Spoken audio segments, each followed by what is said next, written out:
Bismillahirrahmanirrahim. Alhamdulillahirabbil alamin. Allahumma shalli ala sayyidina Muhammadin al-fatih lima ughliq wa ala ma sabaq nasiril haqqi bil haqq wa ala ila siratikal mustaqim wa ala alihi haqqa qadri wa miqdaril azim. Rabbi shrah li sadri wa yassir li amri wahlul 'uqdatam min lisani yafqahu qawli. Amin ya rabbal alamin. Alhamdulillah, pada kesempatan kali ini kita masih diberikan kesehatan, kekuatan, motivasi oleh Allah sehingga kita bisa melanjutkan perkuliahan manajemen bimbingan dan konseling kita pada kesempatan kali ini. Yang kedua, sholawat serta salam marilah kita haturkan kepada junjungan Nabi Agung Muhammad SAW.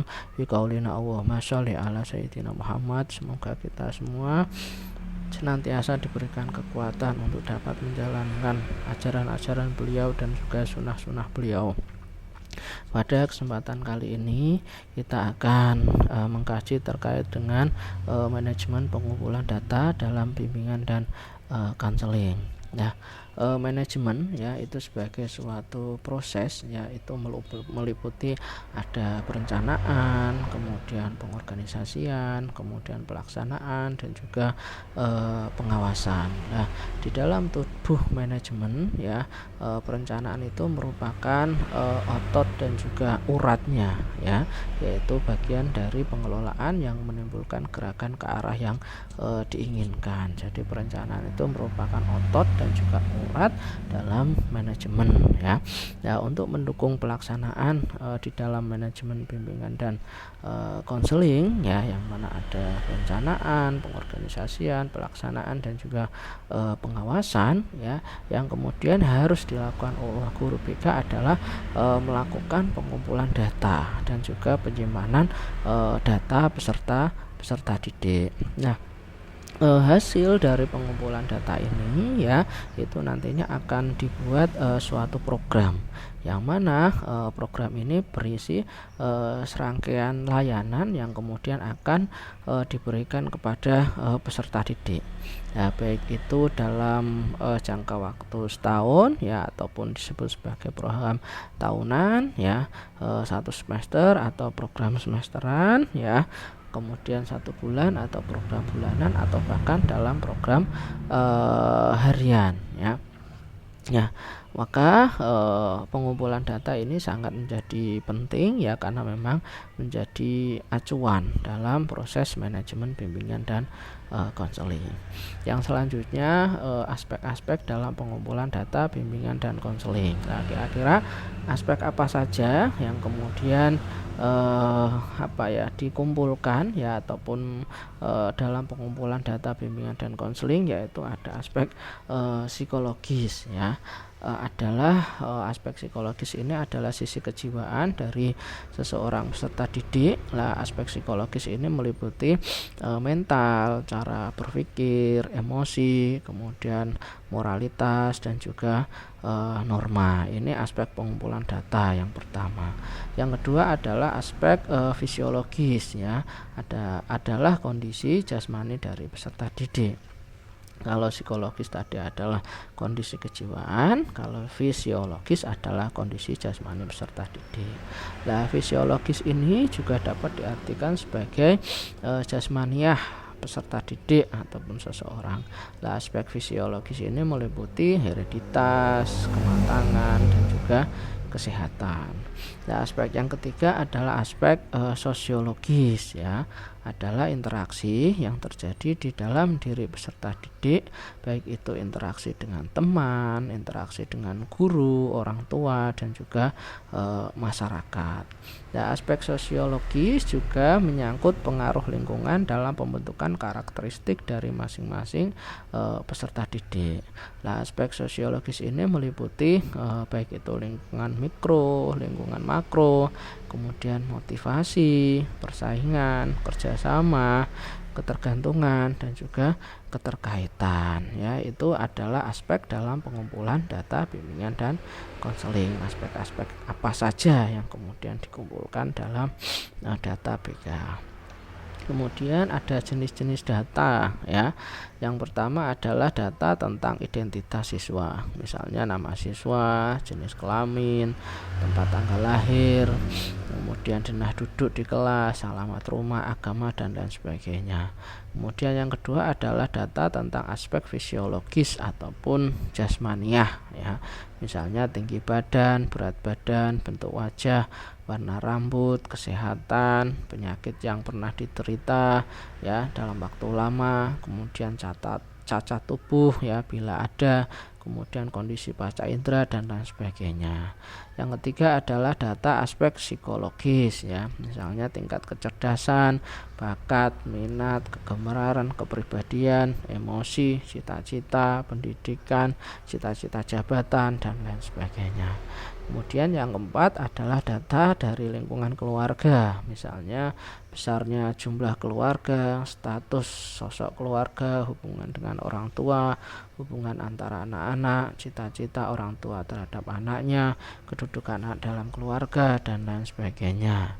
Yang selanjutnya yang kelima adalah data dari sekolah, misalnya ketaatan peserta didik terhadap tata tertib, kebiasaan di kelas ya, kemudian kemajuan belajar, prestasi belajar, hubungan dengan guru, hubungan dengan teman-teman ya, kemudian riwayat pendidikan, pengalaman kerja dan lain sebagainya. Yang terakhir adalah data dari masyarakat, misalnya keanggotaan dalam organisasi kemasyarakatan, kemudian kedudukannya dalam orang-orang masyarakat, jasa-jasanya dalam organisasi, kemudian kelompok teman sebayanya bagaimana, lembaga bimbingan atau ahli-ahli yang pernah memberikan bimbingan kepadanya apa saja dan lain sebagainya. Itu adalah jenis-jenis data dalam pengumpulan data bimbingan dan konseling. Nah, sekarang adalah pentingnya penggalian data atau pengumpulan data. Penggalian data atau pengumpulan data ya dalam bimbingan dan konseling ini sangat penting karena penggalian data ini digunakan sebagai acuan ya, sebagai pedoman dan juga sebagai tolak ukur ya dalam pelaksanaan bimbingan dan konseling agar bimbingan dan konseling yang dilakukan itu bisa tepat dan sesuai ya dengan keadaan peserta didik sehingga dapat menyelesaikan masalah yang dihadapi dengan sangat baik ya. Maka sekali lagi penggalian data ini sangat penting sekali ya dalam bimbingan dan konseling. Nah, pengumpulan data atau penggalian data lah ini bertujuan untuk mengetahui ya kebutuhan peserta didik ya. Pengumpulan data oleh guru BK dapat dilakukan dengan kegiatan asesmen terlebih dahulu. Nah, need assessment ini ya merupakan pengumpulan data yang mana bisa berisi data kebutuhan siswa maupun masalah siswa dalam berbagai bidang, misalnya pribadi, belajar, sosial dan juga karir. Jadi sekali lagi penggalian data atau pengumpulan data ini sangat penting ya dalam BK karena sebagai acuan, sebagai pedoman dan juga tolak ukur dalam pelaksanaan program bimbingan dan konseling. Kemudian yang selanjutnya adalah metode penggalian data atau pengumpulan data. Nah, kegiatan pengumpulan data itu dapat dilakukan melalui dua metode. Yang pertama adalah metode tes dan yang kedua adalah metode non-tes. Metode tes itu dapat dilakukan dengan memberikan serangkaian tes psikologis kepada peserta didik ya. Nah, tes-tes tersebut meliputi tes kepribadian, tes intelijensi, tes prestasi belajar ya. Sedangkan metode non-tes itu dapat dilakukan dengan menggunakan wawancara, DCM, angket, skala psikologis, sosiometri dan lain sebagainya yang kemudian diberikan kepada peserta didik ya, kemudian dianalisis oleh guru bimbingan dan konseling ya. Itu jadi metode pengumpulan atau penggalian data ada dua, yaitu metode tes dan juga metode non tes. Nah, sekarang metode tes ya atau teknik tes. Teknik tes sendiri adalah usaha pemahaman peserta didik atau usaha penggalian data ya dengan menggunakan alat-alat yang bersifat mengukur ataupun mengetes ya. Penggunaan teknik tes itu bertujuan untuk menilai kemampuan belajarnya bagaimana, kemudian agar supaya bisa memberikan bimbingan belajar kepada peserta didik, ya, mengecek kemampuan belajar, memahami kesulitan-kesulitan belajar, memperbaiki teknik belajar, menilai efektivitas ataupun keberhasilan mengajar, ya, dan lain sebagainya. Nah, macam-macam tes itu ada tes kecerdasan, tes prestasi, tes belajar, tes bakat, tes vokasional, dan lain sebagainya. Nah, sedangkan non-tes, ya, ini digunakan untuk memahami pribadi peserta didik yang bersifat kualitatif, ya. Teknik ini menggunakan alat yang bersifat menghimpun ataupun mendeskripsikan saja. Misalnya yang pertama adalah observasi. Observasi itu adalah pengamatan, adalah cara untuk mengamati suatu keadaan atau kegiatan atau tingkah laku. Nah, teknik ini menggunakan indera penglihatan serta memiliki ciri-ciri berikut. Yang pertama, dilakukan sesuai tujuan yang telah dirumuskan. Yang kedua, direncanakan secara sistematis. Yang ketiga, hasil yang dicatat dan diolah sesuai dengan tujuan. Yang keempat, perlu diperiksa ketelitiannya. Nah, tujuan dari observasi sendiri adalah untuk mengetahui aktivitas yang dilakukan oleh para murid atau peserta didik pada saat proses belajar mengajar berlangsung, ya. Jadi untuk mengetahui perhatian murid terhadap pelajaran yang diberikan, itu adalah observasi. Yang kedua adalah catatan anekdot. Catatan anekdot ini adalah catatan otentik hasil observasi yang menggambarkan tingkah laku murid atau peserta didik, ya, kejadian peristiwa dalam situasi yang khusus, ya. Kegunaan catatan anekdot adalah untuk memperoleh pemahaman tentang perkembangan peserta didik, memperoleh pemahaman tentang sebab dari gejala tingkah laku murid, dan memudahkan menyesuaikan diri dengan kebutuhan peserta didik. Yang ketiga adalah wawancara, merupakan teknik yang menggunakan cara komunikasi langsung kepada murid, ya, orang tua, ya, dengan tujuan mencari informasi mengenai peserta didik. Kelebihannya adalah untuk mengungkap kepribadian murid dengan tepat, dapat dilakukan dengan setiap tingkatan umur, dapat diselenggarakan serempak dengan observasi, kemudian digunakan sebagai pelengkap data yang dikumpulkan dengan teknik lain. Nah, kelemahannya tidak efisien, ya, tidak dapat menghemat waktu dengan singkat. Yang kedua, sangat tergantung kepada ketersediaan kedua belah pihak, dan yang ketiga adalah menuntut penguasaan bahasa dari pihak pewawancara. Yang ketiga, ya, adalah angket. Angket ini merupakan alat mengumpul data dengan cara tidak langsung, yaitu melalui tulisan. Angket berisi daftar pertanyaan yang berhubungan dengan responden, ya. Petunjuk untuk menyusun angket, ya, gunakan kata-kata yang tidak memiliki arti lengkap. Kemudian yang kedua, susun kalimat sederhana tetapi jelas. Hindarkan penggunaan kata-kata yang sulit dipahami. Hindarkan pertanyaan yang tidak perlu. Kemudian pertanyaan jangan bersifat memaksa untuk dijawab. Kemudian hindarkan kata-kata yang bersifat negatif dan menyinggung perasaan dari responden atau peserta didik. Non-tes selanjutnya adalah autobiografi ataupun riwayat pribadi. Nah, autobiografi itu merupakan ungkapan pribadi peserta didik tentang pengalaman hidupnya, cita-citanya, keadaan keluarga, dan lain sebagainya. Nah, karangan pribadi, ya, atau autobiografi, ya, merupakan cara untuk memahami keadaan pribadi peserta didik yang sifatnya rahasia. Nah, autobiografi bagi guru bertujuan untuk mengetahui tentang keadaan peserta didik yang berhubungan dengan minat, cita-cita, sikap terhadap keluarga, sikap terhadap guru, dan lain sebagainya. Jenis autobiografi yaitu terstruktur, ya, karangan yang disusun berdasarkan tema atau judul yang telah ditentukan sebelumnya. Kemudian jenis yang kedua adalah tidak terstruktur. Murid diminta membuat karangan pribadi secara bebas. Jadi temanya bisa ditentukan dulu atau terstruktur, ataupun tidak usah ditentukan temanya, tapi murid bebas untuk membuat karangan atau disebut sebagai tidak terstruktur. Kemudian sosiometri. Sosiometri, ya, penggunaan bagi guru adalah alat untuk meneliti struktur sosial, ya, dari suatu kelompok individu dengan dasar penelaahan terhadap relasi sosial dan juga status sosial dari masing-masing anggota kelompok yang bersangkutan. Jadi kita untuk mengetahui status sosial, kemudian kelompok sosial, hubungan sosial, ya ini bisa menggunakan sosiometri.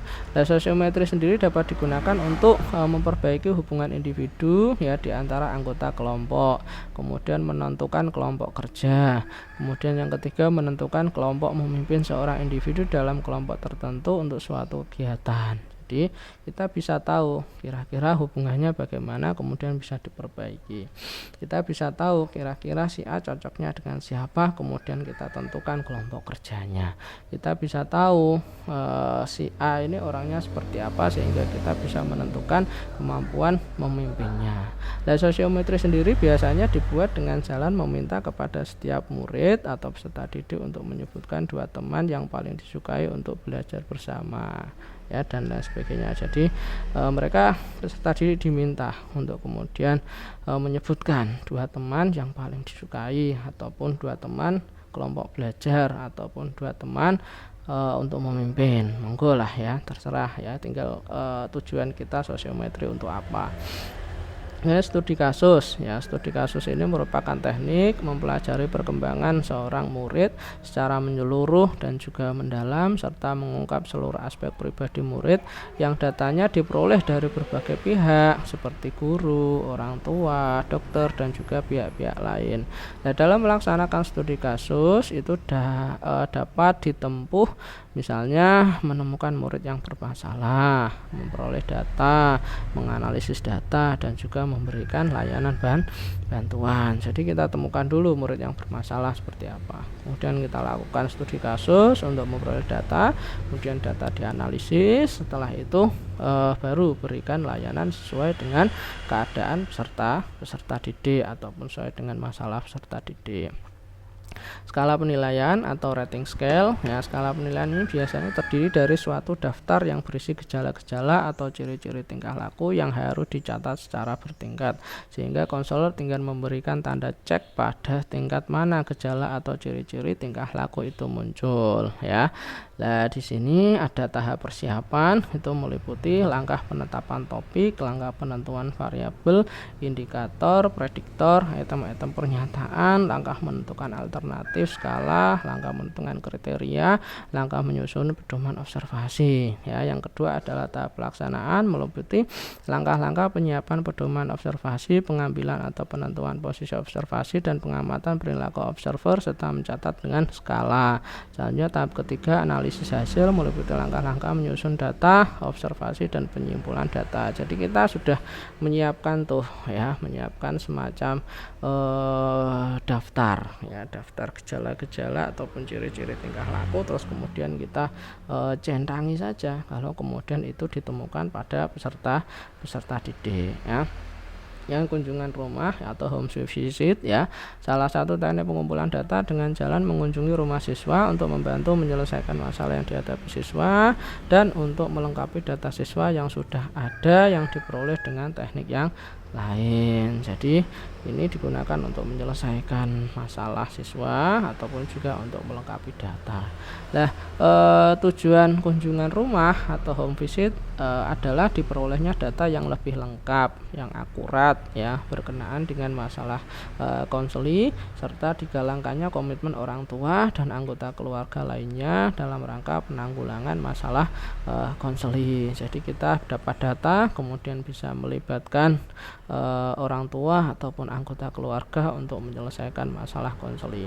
Nah, dengan data yang lebih lengkap dan juga komitmen itu, penanganan masalah konseli khususnya dan juga penyelenggaraan pelayanan konseling pada umumnya akan lebih bersifat efektif dan juga efisien ya. Jadi dari data yang lengkap, dari komitmen orang tua, yaitu harapannya masalah konseli bisa selesai, layanan bimbingan dan konseling juga bisa berjalan efektif dan juga efisien. Kemudian kartu pribadi pribadi.